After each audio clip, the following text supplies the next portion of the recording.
उद्यानम सुगंधितम अस्ति, बगीचा सुगंधित है। पुष्प, ये यहाँ से हटा देंगे इसको, जो वैसे नपुंसक लिंग है इसलिए इन्होंने कहा पुष्प बहुवचन। पुष्प बहुवचन, अब बताओ क्या होगा। पुष्प नपुंसक लिंग है, पुष्प हमारा, जैसे मित्र है, मित्रेण मित्राभ्याम मित्रई, ऐसे पुष्पेण पुष्पाभ्याम पुष्पै, तृतीया बहुवचन। तृतीया बहुवचन लिखा ना इसमें, पुष्प बहुवचन। पुष्पै उद्यानम, बगीचा फूलों से सुगंधित है। मृगः सह चरति, हिरण साथ चरता है। मृग द्विवचन, आपको पता होना चाहिए, जैसे बालकेन बालकाभ्याम, ऐसे मृगेण मृगाभ्याम, हम लिखेंगे यहाँ पर मृगाभ्याम। हिरण दो हिरणों के साथ चरता है। आगे देखेंगे, पुष्प पात्रम केवलम ब्लैंक अलंकृतम अस्ति, पुष्प पात्र केवल अलंकृत है। किससे अलंकृत है? कलिका द्विवचन। कलिका दिखाई दे रहा होगा आपको, आकारांत मीन्स लता की तरह। अब लता की तृतीय द्विवचन लताभ्याम, ऐसी कलिका की द्विवचन, कलिका की तृतीय द्विवचन कलिकाभ्याम। पुष्प पात्रम कलिकाभ्याम अलंकृतम अस्ति, अर्थात पुष्प पात्र केवल दो कलियों से, कलिकाभ्याम दो कलियों से सजा हुआ है। आगे देखेंगे, प्रातः अंधकारः नश्यति, सूर्य एक वचन, सूर्य तृतीय एक वचन। सूर्य प्रातः, सूर्य के द्वारा, सूर्येण सूर्य के द्वारा, कर्ता ने कर्म को करण से, सूर्य के द्वारा अंधकार नष्ट होता है।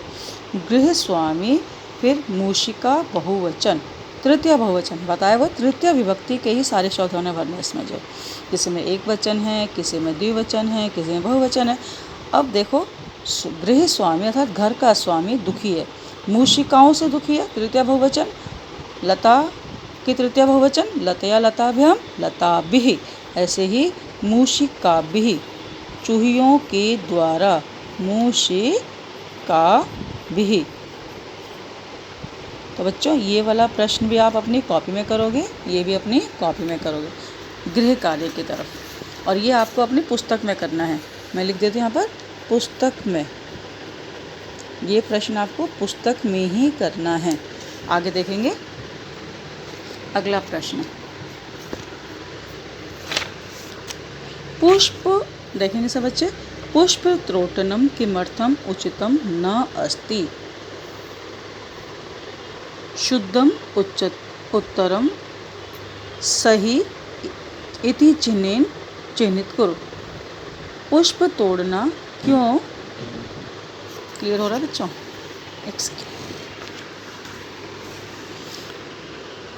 पुष्प तोड़ना क्यों उचित नहीं है, शुद्ध उत्तर को सही करना है। यतः पुष्पम अशोभनम भवति, क्योंकि पुष्प अशोभन होता है।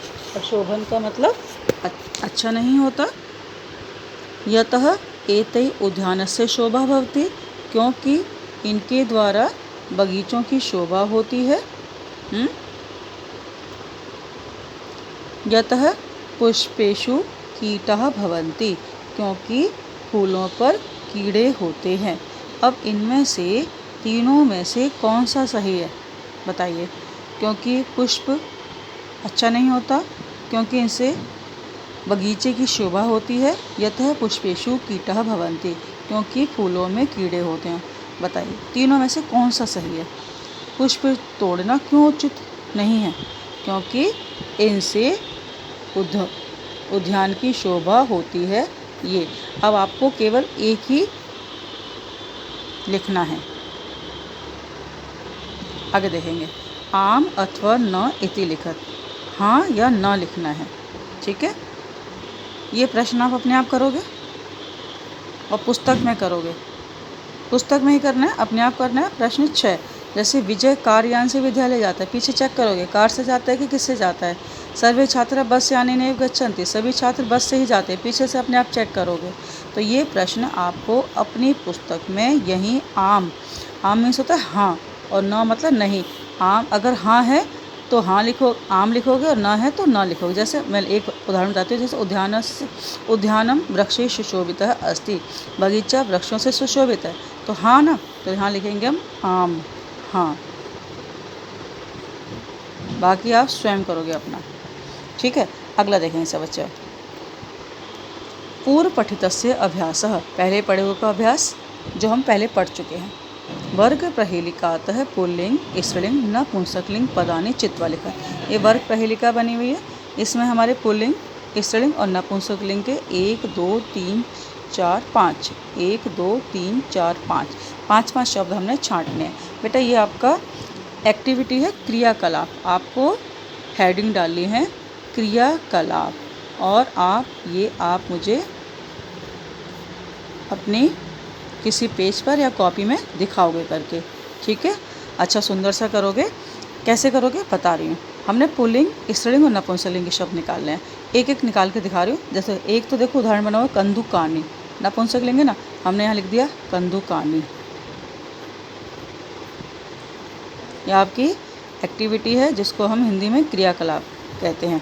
कंदुकानी लिखा, एक हमने लिखा देखो महिला, महिला को हमने लिख दिया स्त्रीलिंग में।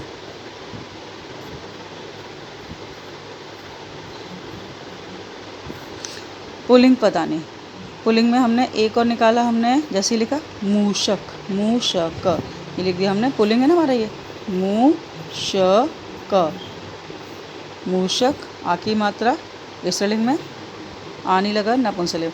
आपको 5 शब्द निकालने, 1 2 3 4 5। और बच्चों आपको जब ये क्रियाकलाप करोगे तब आपको पुल्लिंग के शब्द कोई भी अलग रंग ले लेना। जैसे मान लो, चलो मैं लिखती हूँ, पुल्लिंग शब्दों को आप नीले रंग से करोगे, नीला रंग यूज़ करोगे पुल्लिंग के लिए। जैसे आपने मूषक लिखा, नीले रंग से इसको करोगे। उसके बाद स्त्रीलिंग जब लिखोगे, स्त्रीलिंग को आप गुलाबी रंग से करोगे, गुलाबी रंग, ठीक है।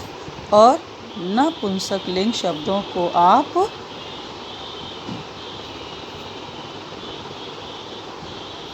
हरे रंग से उनको इंगित करोगे। जैसे कंदुकानी हरे रंग से इंगित करोगे इसको, मूषक नीले रंग से, महिला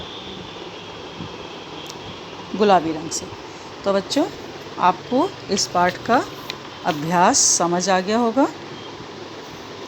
अब अगली कक्षा में फिर से मुलाकात होगी, तब तक के लिए धन्यवाद।